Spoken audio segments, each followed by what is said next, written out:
Hello everyone and welcome back to the Recommendation Studio. We're doing some recommendations today based off the 2015 sci-fi movie Chappie.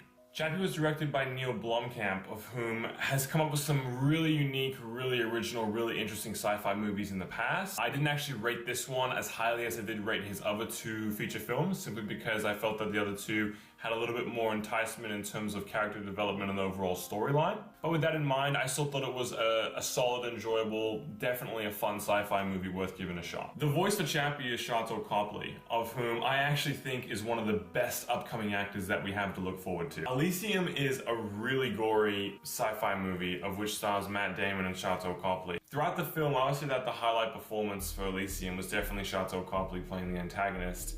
He was really ruthless. He was kind of funny and not like a deliberate way, but he definitely did have like a comedic sense. You couldn't help but smile when his villain was on screen. He seemed relatively crazy at times. It was one of those like fun yet terrifying villains to watch on screen. Another acting recommendation that I want to give is Hugh Jackman, who I didn't actually think was terrific in the film Chappie. However, he was in the film Prisoners 2013, starring across from Jake Gyllenhaal, and this movie had kind of like a feel to it. I mean, despite the awesome performances by everyone, the movie kind of reminded me of the film Panic Room. I kind of got like a similar feeling. It kind of gave off a similar aura. It was kind of that push and pull suspense, that kind of gripping give and take type of thriller. As the movie developed, it got harder and harder to watch, and Hugh Jackman really played the part. He really was convincing, and I really did believe it. 2009, the movie District 9, Neil Blomkamp's debut onto the big screen.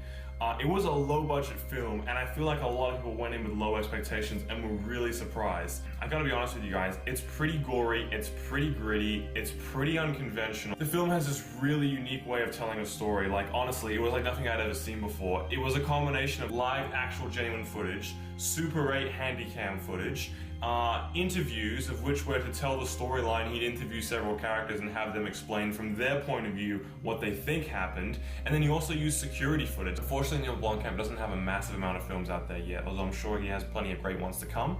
I don't have anything else to recommend you, so what I'm going to do is I'm going to recommend 3 movies for genre in this video to make up for it. First up's going to be Harrison Ford and Rutger Hauer in the movie 1982 Blade Runner. Very popular film, very well-renowned film.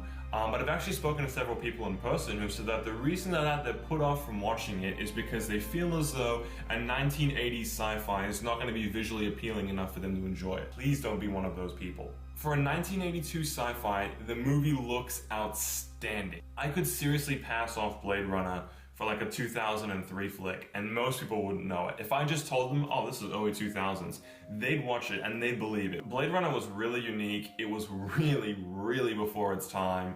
The performances in it were tremendous. Secondly, for genre, I'm gonna introduce you guys to a bit of a sleeper. It's kind of become a cult movie since coming out. I'm talking about the 2007 movie Sunshine, starring Cillian Murphy, Chris Evans, and Rose Byrne. What's happened is, unfortunately, the sun is burning out, so they're going to reignite the sun. They are the second voyage out of 2 voyages that has attempted to travel to the sun and reignite it. It's a sci-fi that was made in 2007 that just really never got the credit that it deserved. My last recommendation for genre and final recommendation for this video, guys, is the action thriller crime drama sci-fi, that's a mouthful, movie Minority Report, which stars Tom Cruise and Colin Farrell. A quick synopsis for the film would be that our main characters work for a company called Pre-Crime. What Pre-Crime does is they have a way of predicting the future so that when they see a crime is going to take place, they can go and arrest the individual for having committed the crime prior to them committing it. And therefore there's, throughout the entirety of the film, this kind of arguable agenda is this morally right? Technically, they haven't committed the crime yet.